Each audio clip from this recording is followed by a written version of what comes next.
Ladies and gentlemen, welcome back to the show. I got my good friend Matthew Geiger with me today again. Matthew, what up, baby? What's up, baby? Good to see you, bud. You too, man. So we're going to dive right into this. We got a couple clips to watch. But first one, Ted Cruz wants to be president, right? Ted Cruz is out there. Apparently, there are leaks coming out from his office that Ted Cruz wants to be the next, leader of MAGA. And Trump was asked about this. And I want to play this 40-second clip and get your take on it. There was some news this morning from an Axios report that Senator Ted Cruz was laying the groundwork for a potential 2028 presidential run. Could I get your reaction to, could you see yourself supporting? Well, he's a friend of mine. I mean, I haven't spoken to him about it. It's a little early. It's 3.25 years. It's a long time, but he's a very good guy. He's a very good friend of mine. You remember we had quite a campaign against Ted, and it worked out quite nicely. Let's see, where are we? Oh, where are the other But I'm not that surprised to hear that. So what do you think? Is Ted Cruz the future of MAGA? I mean, I don't even take it seriously. I mean, Ted Cruz, no. I mean, he's completely compromised. I love the interview with Tucker Carlson, the clip where, he was trying to paint Tucker Carlson as an anti-Semite for being critical of the Israeli government. I mean, Ted Cruz he's a joke. I've never liked Ted Cruz. I never supported him. I don't care if he says some of the right things at times. That's fine. I don't trust anybody but Donald Trump. And if you look right now, you said something very interesting. You said, I don't trust even if he says the right things. Mark Levin, anti-Trumper. I hate Trump. Don't vote for Trump. Even in 2020. Look at him now. I love Trump. I'm MAGA. You good? Sorry, no, we're good. I got River here and he's playing with his toy, but that's okay. No. Yeah, let it roll. Don't delete it. Oh, you got Mark Levin, used to be so anti-Trump. What's that guy? Yeah, Ben Shapiro and Mark Levin. All of them. All of them used to hate Trump. Now they're all on the Trump train, saying everything we want to hear. I would actually listen to Mark Levin in like 2014, 2015. I would tune into his radio show from time to time. And I remember when Trump dropped his hat in the race, and he was just completely anti-Trump. He was Ted Cruz. They supported Ted Cruz. Yep. Him and Shapiro backed Cruz. So it tells you, come on, River. It tells you that these guys are just completely compromised. They had their horse in the race. Their horse got destroyed. Remember the debate with Trump and Ted Cruz when Ted Cruz criticized New Yorkers? Yeah, I remember all of that, dude. I remember it was, Lion Ted. Lion Ted. Remember that Lion Ted? That was great, dude. And it's you see how many of these people I don't know. They flipped. It's like, look, even Nick Fuentes admitted. He said, I became radical from Levin. Where he said once, look, our country's not white anymore. And now he's like, oh, you're an anti-Semite. I would never do that. But, dude, everything that Nick Fuentes says, he says what Levin said before, just more boldly. He just, doesn't beat around the bush. He just gets right at it. Well, we have a lot of these characters in the movement. Nick Fuentes, who, they're going to say some of the right things, and you fully agree with them. But the guy just seems kind of douchey. You know what I mean? He's kind of a douchebag. So at the same time, it's like, just think for yourself, have your own views, and don't worry about what other people say. Yeah, that's right. Now we're gonna move on to Epstein, all this. So I'll tell you one thing: the Democrats are playing. When it comes to social media, and getting prepared for 2026, they are playing their cards right, and here's why. I talked to a good friend of mine who doesn't care about politics. He's a missionary guy. He travels the world, preaches the gospel, runs a ministry, rehabs out in Western Washington. And he actually and he voted for the first time ever in 2024. Calls me yesterday and says, dude, I supported a pedo. I'm like, dude, I had an hour-long conversation with him. I was like, dude, this is all fake. Why wouldn't they release it before? But there are millions of people who don't have your number, my number, and they don't know people. So he's like, oh, okay, thanks for laying that out for me. Okay, I'm voting, because he was like, I'm never voting again. But he's like, okay, I'm gonna vote next year. Okay, thank you for showing this. But there are tens of millions of Americans out there who don't have someone to call like you or me, and we can be like, dude, kind of just take them down bit by bit by bit. So yesterday, a reporter asked Schumer, hey, why didn't Biden release the files? His answer is freaking golden. Okay. Senator, on that note, just I guess a question that's out there. Why wouldn't they have been released the last 4 years when President Biden was in office? Well, that's the question every American is asking. Not every American, but so many Americans are asking. What the hell is he hiding? Why doesn't he want them released? When you don't want something like that released, when even a whole lot of Republicans are calling for the release, his own party members, people ask the question, what's he hiding? It's got to be answered by releasing the files. So they asked him, why hasn't Biden released it? That's what everyone wants to know. Like, it's like right away throws it on Trump. What are they doing? What the heck is going on? Well, the prosecutor, one of the prosecutors, he's on video already exonerating Trump. Virginia Guffrey exonerated Trump. I think what's going to come back to is I think Trump was an agent of either military intelligence or maybe certain sectors of the FBI that weren't corrupted. I think they've known about this corruption for years. I think that we needed the presidency in order to activate our hidden cells. Just like they planted their deep state into our government. We planted the good guys into the government at the same time to monitor them. And I think at the same time, I think Trump has been, we know Trump created an intelligence agency of his own in the 1980s. Richard Nixon created the Houston Group in the 1960s or 70s when he was president because he didn't trust his own CIA. So this is actually opening up the whole story as to who is Donald Trump really. Trump had nothing to do with Epstein. He had nothing to do with little girls or pedophiles. They're trying to blame their own crimes on Trump.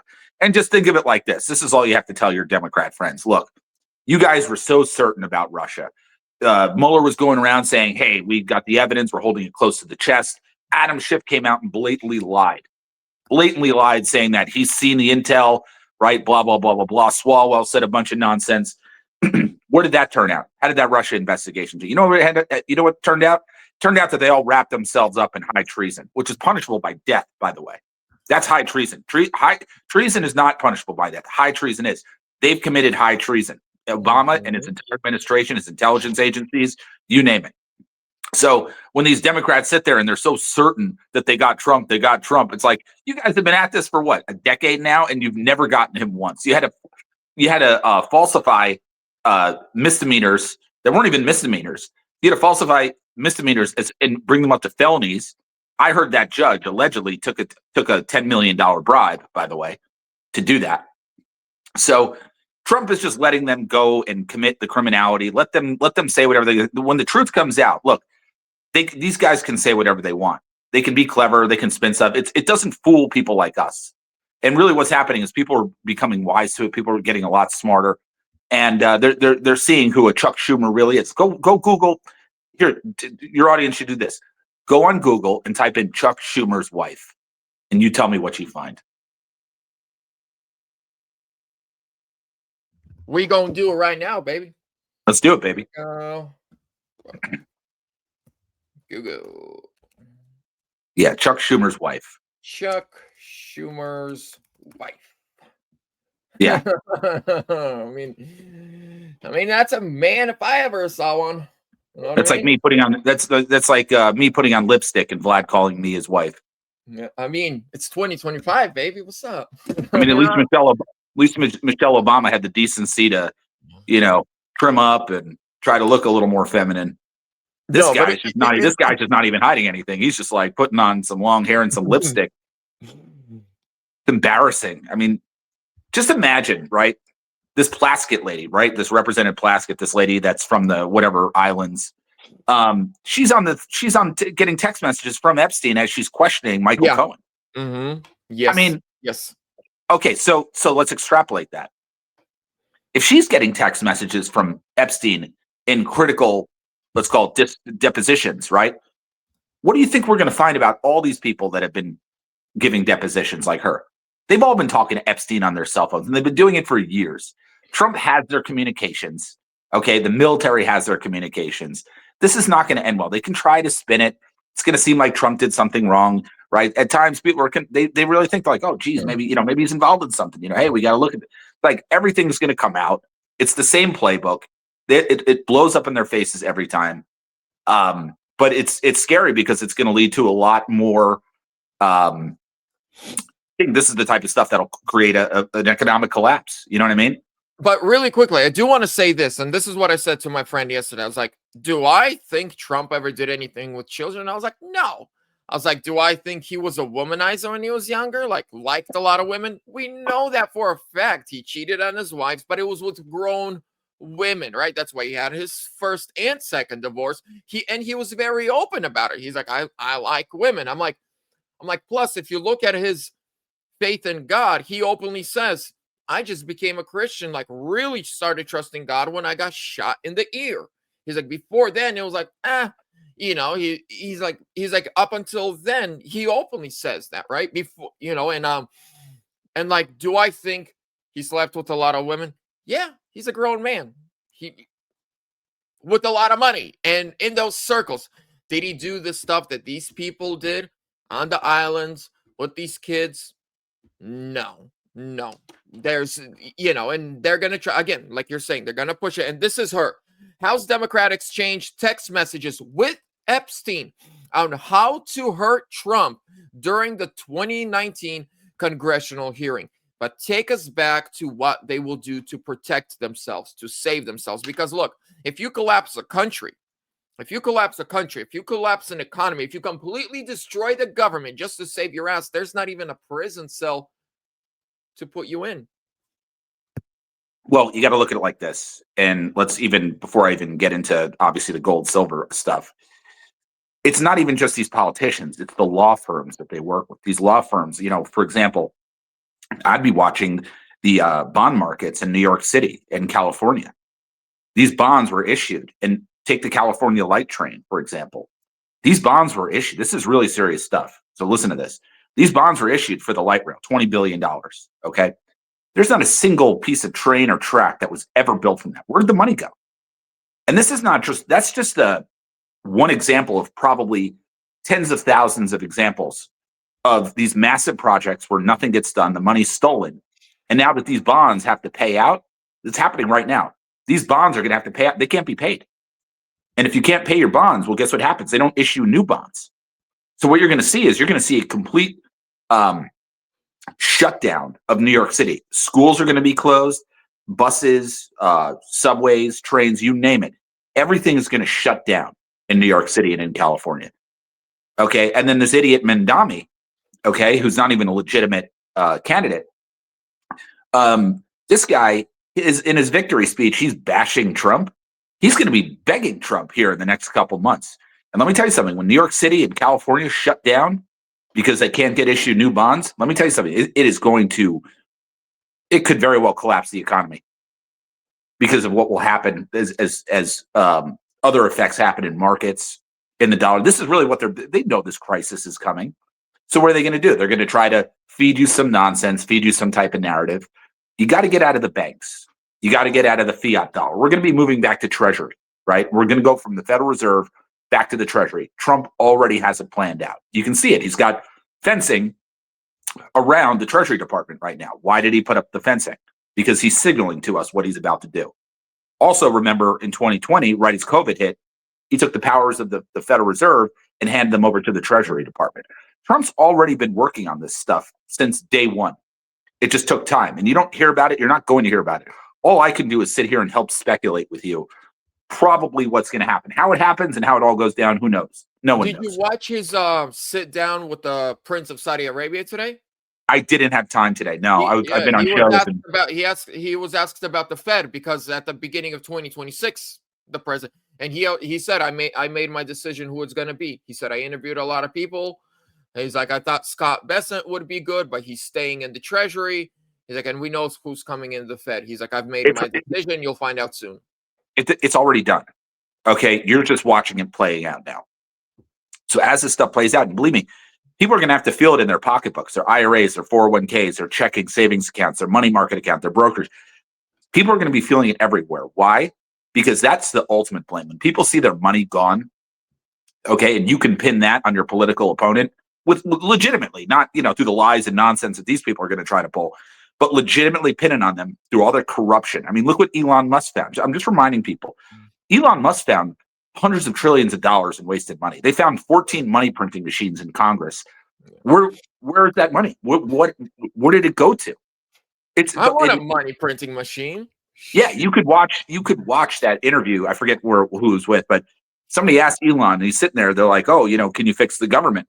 And he's sitting there. It's like he's laughing. He's like, "This government can't be fixed." Joe Rogan. Well, yeah, it's Joe Rogan. That's right. So it tells you put all this stuff. Fort Knox, right? When Trump first came into office earlier this year, what did Trump do? And Elon talk about Fort Knox. Oh, we should bring cameras in there. So he's been planning. He's been doing the planting the seeds in the minds of people this whole time. He's been seeding the mind, and you're going to be looking at some really, really big financial breakdowns here. I think very, very soon. Probably could be end of this year, probably early next year, and that's what's going to start the roller coaster that you're going to see in the financial system. So just get out. Give me a call. Go to your local dealer. Physical gold, physical silver. You can't. I think you can't lose. I think it's the best place to put your money while this stuff goes on. When the coast is clear, you cash your gold and silver back in. Probably it'll just be literal cash, right? Because that'll be our form of money. And you go on your merry way, and you probably have access to free and fair markets when Trump restructures the financial system, right? You get out these hedge funds out of the stock market who just manipulate everything. You get out the Nancy Pelosi's and the insider trading.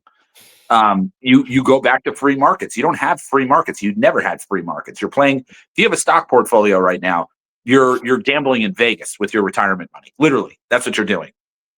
So I would just say, wise up. As they say, a wise man sees trouble and gets out of the way. It's as simple as that. That was written by King Solomon, the smartest man who ever lived. And here's the thing. There's one. Now, again, I love the Israeli people. My grandma was Jewish. I have Jewish cousins who actually practice the faith, even though I'm like, what are you guys doing? But their government, and I want to really kind of make this huge point of how much control they have. And I'm just going to bring this one example. They're supposed to be our greatest ally. They are supposed to. We want the same things worldwide. Well, Trump wants to end the war in Russia and Ukraine. We know that. He talks about it. He talked about it even this morning. He's like, I think we're getting close, but you need two to tangle. Now, there is one democratic country in this world that has refused to put a single sanction on Russia. There is one country that is democratic that buys and sells weapons from Russia, buys their natural resources, diamonds, their, food products, oils. There's one country that Ukraine was like, hey, our president's Jewish. Can we get some bullets? They're like, nah, we'll give you some clothes. That's all they gave. Israel.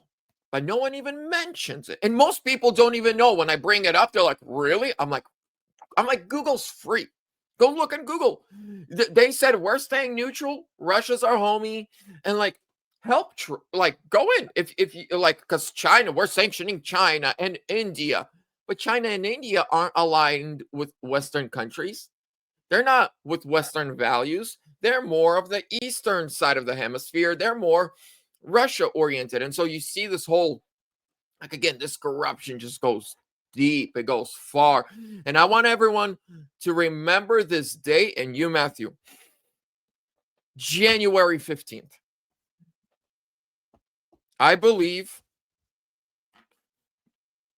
the war, there's a 80%, I'll give it 90% chance. Either on or before January 15th, I believe the war will end. And this was somebody who's very, very high in Israeli government, stood on their Congress or whatever it's called floor, and said, we're going to be done over there by January 15th, and then they can have 2026 in peace. I'm like, did this is like the fourth most powerful person in the Israeli government. He's like, that's when we'll let it stop. And I screen saved the video. I have it. I showed it to my wife. I'm like, remember this date? And I just want this to be a test run. Let's see how much control these people really have. Is it a conspiracy theory? Or do these people really can end and start wars at the, like with their fingers? Boom, boom, boom. It's going to be very interesting. But he's like, yeah, January. And he's even like, for all you journalists, he's like, I'm willing to bet you. He's like, I'll bet you guys money. And I'm like, this guy's not a prime minister or president. And he's like, hey, we're going to be done by January 15th. It's going to be interesting. Will be. So, like I would be looking. The corruption is deep. It's everywhere. Yeah. I think you're going to see. I think what you're going to see from now till the 2026 elections is Trump and Republicans are going to be pushing for paper ballots. Yeah. So Trump is. As we move forward, right, it's a very difficult issue for the Democrats to fight back against, because it's like, hey, if you just have paper ballots, you know, it's the safest way to go, and you're pushing these machines. I think you'll see a lot of information come out about the Dominion voting machines. I think you'll see a lot of information. I think you'll see a lot of information come out about the 2020 election. I think you're going to see a lot of information come out about the 2022 election. And I think while this is all going on, Trump is going to sit there and Republicans are going to sit there and say, hey, let's just do paper ballots. And the Democrats are going to say, no, no, no, no. And it's going to be obvious that all they want to do is cheat as the cheating information is coming out. Guess who's calling to get rid of Dominion voting machines? Tell it's me. Wild. Jasmine Crockett. Jasmine Crockett. You know the hood rat in Congress? The rich girl who plays herself off as the hood rat. Yes. Right. If you look at her interviews before she ran for Congress, she's very intelligent. She's educated. Have you seen her old interviews? She talks very good. She's got a great vocabulary, right? She doesn't act like a hood rat. Then when it's time to win, because she moved to a very ghetto neighborhood, she switched up. But she went to a private school that was like $15,000 a semester, right? So she comes from a very rich family. But she is now calling to get rid of Dominion voting machines because Trump's friend in Arkansas bought the company like 2 months ago.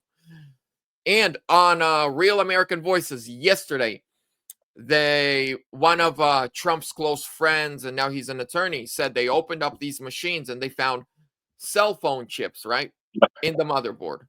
Yep. So it's all corrupt. They're all corrupt. They're all going to prison. It's all coming out. It's all coming out. So enjoy it. Have fun with it.